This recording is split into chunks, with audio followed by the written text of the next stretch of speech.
ಶ್ರೀ ನಾಗೇಶ್ ಅವರು, ಗುಪ್ತಾ ಅವರು, ನಾಗ್ತಿಹಳ್ಳಿ ಚಂದ್ರಶೇಖರ್ ಅವರು, ನಮ್ಮ ಪ್ರಭಾಕರ್ ಅವರು, ಶಿವಕುಮಾರ್ ಅವರು ಮತ್ತು ಇನ್ನೂ ರೋಟರಿ ಸಂಸ್ಥೆ ಎಲ್ಲ ಪದಾಧಿಕಾರಿಗಳು ಮತ್ತು ಇವತ್ತು ಪ್ರೆಸ್ ಕ್ಲಬ್ ಜೊತೆಯಲ್ಲಿ ಸೇರಿಕೊಂಡು ಮಾಡಿರ್ತಕ್ಕಂಥ ಒಂದು ಕಾರ್ಯಕ್ರಮ. ರೋಟರಿ ಸಂಸ್ಥೆ ಸುಮಾರು 100ಕ್ಕಿಂತಲೂ ಹೆಚ್ಚು ದೇಶಗಳಲ್ಲಿ ಸೇವೆಯನ್ನು ಸುಮಾರು 100-125 ವರ್ಷಗಳಿಂದ ಕೂಡ ಮಾಡ್ತಾ ಇದೆ. ರೋಟರಿ, ಲಯನ್ಸು ಇದೆಲ್ಲ ಕೂಡ ಅಂತಾರಾಷ್ಟ್ರೀಯ ಮಟ್ಟದ ಸಂಸ್ಥೆಗಳು. ಸೇವೆಗೆ ಇನ್ನೊಂದು ಹೆಸರೇ ರೋಟರಿ ಸಂಸ್ಥೆ. ಅದರಲ್ಲೂ ಕೂಡ ಪೋಲಿಯೋದಲ್ಲಿ ಪ್ರತಿ ವರ್ಷ ಕೂಡ ನಾವು ಹೋಗ್ತೀವಿ ಪೋಲಿಯೋ ಡ್ರಾಪ್ಸ್ ಹಾಕೋದಕ್ಕೆ. ನಿಮ್ಮ ಸಂಸ್ಥೆ ಮಾಡಿದಷ್ಟು ಪ್ರಪಂಚದಲ್ಲಿ ಯಾವ ಸಂಸ್ಥೆ ಕೂಡ ಮಾಡಿಲ್ಲ ಪೋಲಿಯೋ, ನಿಮ್ಮ ಸರ್ವೀಸು ಅಲ್ವಾ. ಅದೇ ರೀತಿ ಬೇರೆ ಬೇರೆ ಪ್ರಪಂಚದಲ್ಲಿ ಪ್ರವಾಹ ಆದಾಗ, ಭೂಕಂಪ ಆದಾಗ ಅಥವಾ ವಿಶೇಷವಾಗಿ ಎಜುಕೇಷನ್ಗೆ ಸಾಕಷ್ಟು ಶಾಲಾ ಕೊಠಡಿಗಳನ್ನು ಕಟ್ಸ್ಕೊಟ್ಟಿದ್ದೀರಾ. ಎಜುಕೇಷನ್ ಈಗ ಶಾಲೆಗಳಲ್ಲಿ ಏನಾಗಬೇಕು, ಲ್ಯಾಬ್ ಇರ್ಬೋದು ಅಥವಾ ಲೈಬ್ರರಿ ಇರ್ಬೋದು, ಇದೆಲ್ಲ ಕೂಡ ಸಾಕಷ್ಟು ನೂರಾರು ವರ್ಷನ ಮಾಡಿಕೊಂಡು ಬಂದಿದ್ದೀರಾ. ಮತ್ತು ಇವತ್ತು ಹೊಸದಾಗಿ ಇದು ನಿಮ್ಗೆ ಹೊಸದಿದು ಅವಾರ್ಡ್ ಫಂಕ್ಷನ್ ಅಲ್ವಾ. ಅದರಲ್ಲೂ ವಿಶೇಷವಾಗಿ ಪ್ರೆಸ್ ಅವ್ರನ್ನ ಕರೆದು ನೀವು ಅವಾರ್ಡ್ ಫಂಕ್ಷನ್ ಮಾಡ್ತಿರ್ತಕ್ಕಂಥದ್ದು ಭಾಳ ಸಂತೋಷ. ಮತ್ತು ಪ್ರೆಸ್ ಕ್ಲಬ್ ನಮ್ಮ ಶಿವಕುಮಾರ್ ಅವರು, ಶ್ರೀಧರ್ ಅವರೇ ಬಂದು ನಿಮಗೆ ಸಹಾಯ ಮಾಡಿದ್ದಾರೆ. ಯಾರು ಅದರಲ್ಲಿ ಪ್ರಿಂಟ್ ಮೀಡಿಯಾ ಇರ್ಬೋದು, ಎಲೆಕ್ಟ್ರಾನಿಕ್ ಮೀಡಿಯಾ ಇರ್ಬೋದು, ಯಾರು ಚೆನ್ನಾಗಿ ಕೆಲಸ ಮಾಡಿದ್ದಾರೆ ಅಂತ ಅವ್ರಿಗಿಂತಲೂ ಚೆನ್ನಾಗಿ ಬೇರೆ ಯಾರು ಗೊತ್ತಾಗಲ್ಲ. ಅದನ್ನು ಸೆಲೆಕ್ಷನ್ನ ಕೂಡ ಚೆನ್ನಾಗೇ ಮಾಡಿದ್ದಾರೆ. ಅದರಲ್ಲೂ ಸೀನಿಯರ್ಸ್ಗೆ ಮಾಡಿದ್ದಾರೆ. ಮತ್ತು ಭಾಳ ವರ್ಷ 20-30 ವರ್ಷ ಕೆಲಸ ಮಾಡಿದಂಥ ಎಲೆಕ್ಟ್ರಾನಿಕ್ ಇರ್ಬೋದು, ಪ್ರಿಂಟ್ ಮೀಡಿಯಾ ಇರ್ಬೋದು, ಅವರಿಗೆಲ್ಲ ಕೂಡ ಇವತ್ತು ಕರೆದು ಸನ್ಮಾನ ಮಾಡ್ತಾ ಇರ್ತಕ್ಕಂಥದ್ದು. ಅವರು ಮುಂದಕ್ಕೆ ಇನ್ನೂ ಈ ಒಂದು ಫೀಲ್ಡಲ್ಲಿ ಇನ್ನೂ ಒಳ್ಳೆ ಕೆಲಸ ಮಾಡೋದಕ್ಕೆ ಒಂದು ಪ್ರೋತ್ಸಾಹ ಕೊಟ್ಟಂಗೆ ಆಗುತ್ತೆ ಅಂತೇಳಿ ಲಯನ್ಸ್ ಸಂಸ್ಥೆಯ ಎಲ್ರಿಗೂ ಕೂಡ ಅಭಿನಂದನೆಗಳನ್ನು ಹೇಳಿ, ಇವತ್ತು ಯಾರ್ಯಾರು ಅವಾರ್ಡ್ ತೊಗೊಂಡಿದ್ದಾರೆ ನಿಮಗೂ ಕೂಡ ಅಭಿನಂದನೆಗಳನ್ನು ಹೇಳಿ ನಾನು ಮಾತು ಮುಗಿಸ್ತೇನೆ. ರೋಟರಿ ಸಂಸ್ಥೆ ಮತ್ತು ಬೆಂಗಳೂರು ಪ್ರೆಸ್ ಕ್ಲಬ್ನ ಸಂಯುಕ್ತ ಆಶ್ರಯದಲ್ಲಿ ಇವತ್ತು ಮಾಧ್ಯಮ ಕ್ಷೇತ್ರದಲ್ಲಿ ಸಾಧನೆ ಮಾಡಿರುವಂಥ ಎಲ್ಲ ಮಿತ್ರರಿಗೂ ರೋಟರಿ ಫಾಲ್ಕನ್ ಮೀಡಿಯಾ ಪ್ರಶಸ್ತಿಯನ್ನು ಕೊಟ್ಟು ಗೌರವಿಸಿದ್ದಾರೆ. ನಿಜವಾಗ್ಲೂ ಕೂಡ ಇದೊಂದು ಒಳ್ಳೆಯ ಕಾರ್ಯಕ್ರಮ. ಯಾಕೆ ಅಂತಂದರೆ ಮಾಧ್ಯಮ ಕ್ಷೇತ್ರದಲ್ಲಿ ಕೆಲಸ ಮಾಡುವಂಥ ಗೆಳೆಯರು ಯಾವುದೇ ಪ್ರಶಸ್ತಿಯನ್ನು ನಿರೀಕ್ಷೆ ಕೆಲಸ ಮಾಡೋರಲ್ಲ. ಆದರೂ ಕೂಡ ಸಾಧಕರನ್ನು ಗುರುತಿಸಿ ಅವರಿಗೆ ಇವತ್ತು ಪ್ರಶಸ್ತಿಯನ್ನು ಕೊಟ್ಟಿರುವಂಥದ್ದು ನಿಜಕ್ಕೂ ಕೂಡ ಒಂದು ಒಳ್ಳೆಯ ಕೆಲಸ. ರೋಟರಿ ಸಂಸ್ಥೆ ನಿಜವಾಗ್ಲೂ ಕೂಡ ಸಮಾಜಮುಖಿಯಾಗಿ ಹಲವಾರು ಕೆಲಸಗಳನ್ನು ಮಾಡ್ಕೊಂಡು ಬಂದಿದೆ. ಇವತ್ತು ಈ ಕಾರ್ಯಕ್ರಮದಲ್ಲಿ ಒಂದು 3 ಯೋಜನೆಗಳನ್ನು ಅವರು ಅನೌನ್ಸ್ ಮಾಡಿದ್ದಾರೆ. ಒಂದು ನೀರಿನ ವಿಚಾರದಲ್ಲಾಗಿರ್ಬೋದು, ಇನ್ನೊಂದು ಪರಿಸರದ ವಿಚಾರದಲ್ಲಾಗಿರ್ಬೋದು, ಇನ್ನೊಂದು ಶಿಕ್ಷಣದ ವಿಚಾರದಲ್ಲಾಗಿರ್ಬೋದು. ಹೀಗೆ ಹಲವಾರು ಒಳ್ಳೆಯ ಕೆಲಸಗಳನ್ನು ಸಮಾಜದಲ್ಲಿ ಮಾಡ್ಕೊಂಡು ಬರ್ತಾರಂಥ ರೋಟರಿ ಸಂಸ್ಥೆಯ ಎಲ್ಲ ಮುಖ್ಯಸ್ಥರಿಗೂ ಕೂಡ ನಾನು ಈ ಸಂದರ್ಭದಲ್ಲಿ ಅಭಿನಂದನೆ ಹೇಳಕ್ಕೆ ಇಷ್ಟಪಡ್ತೇನೆ. ಇವತ್ತು ಕಾರ್ಯಕ್ರಮದಲ್ಲಿ ಏನು ಪ್ರಶಸ್ತಿಯನ್ನು ಸ್ವೀಕಾರ ಮಾಡಿದ್ದಾರೆ ಮಾಧ್ಯಮದ ಎಲ್ಲ ಗೆಳೆಯರು, ಅವ್ರಿಗೂ ಕೂಡ ನಾನು ಅಭಿನಂದನೆಗಳನ್ನು ಸಲ್ಲಿಸ್ತೇನೆ.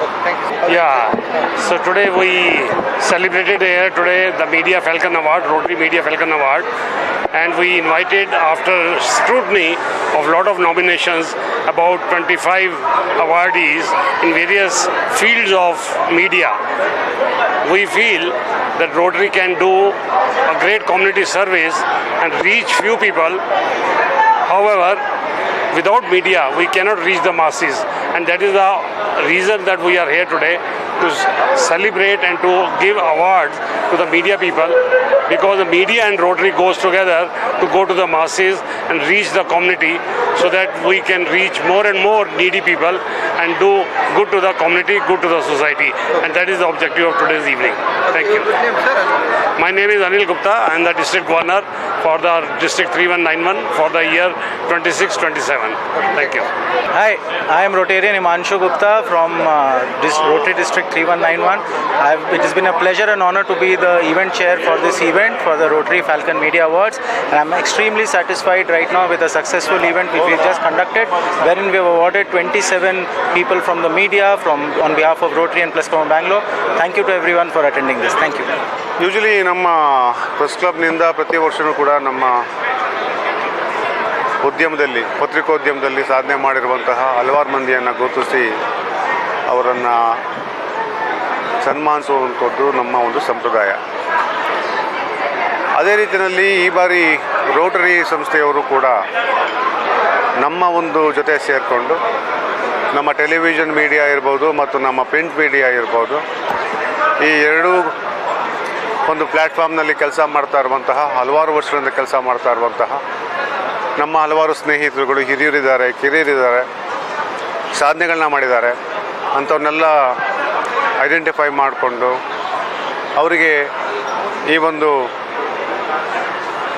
ಅವಾರ್ಡನ್ನು ಕೊಟ್ಟಿರುವಂಥದ್ದು ನಿಜಕ್ಕೂ ಕೂಡ ಸಂತೋಷ ತಂದಿದೆ.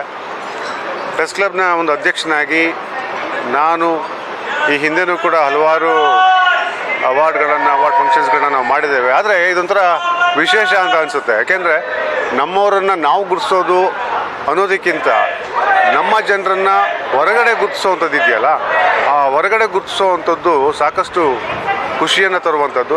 ಎಸ್ಪೆಷಲಿ ಇತ್ತೀಚಿನ ದಿನಗಳಲ್ಲಿ ಮಾಧ್ಯಮಗಳು ಅಂದಾಕ್ಷಣ ಜನರಿಗೆ ಒಂದು ರೀತಿಯಾದ ಒಂದು ಬಯಾಸ್ಡ್ ಭಾವನೆ ಇದೆ.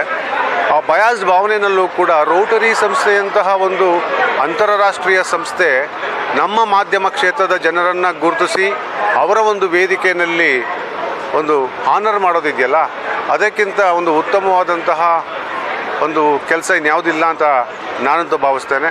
ಇದೇ ರೀತಿ ರೋಟರಿ ಸಂಸ್ಥೆಯವರು ತಮ್ಮ ಕೆಲಸವನ್ನು ಮುಂದುವರ್ಸ್ಕೊಂಡು ಹೋಗಲಿ. ಕೊನೆಯ ವ್ಯಕ್ತಿಗೂ ಸೇವೆ ಅನ್ನುವಂಥದ್ದು ಏನಿದೆಯಲ್ಲ, ಹಾಗೆ ಮಾಧ್ಯಮದಲ್ಲೂ ಕೂಡ ಕಟ್ಟ ಕಡೆಯ ಒಬ್ಬ ವ್ಯಕ್ತಿ ಯಾರಿರ್ತಾನೆ ಆತನನ್ನು ಕೂಡ ಮೀಟ್ ಮಾಡುವಂಥ ಕೆಲಸನ press club of Bangalore Rotary ಸಂಸ್ಥೆ ಜೊತೆ ಸೇರಿಕೊಂಡು ಮಾಡುತ್ತೆ ಅಂತ ಹೇಳ್ತೇನೆ. ಧನ್ಯವಾದಗಳು.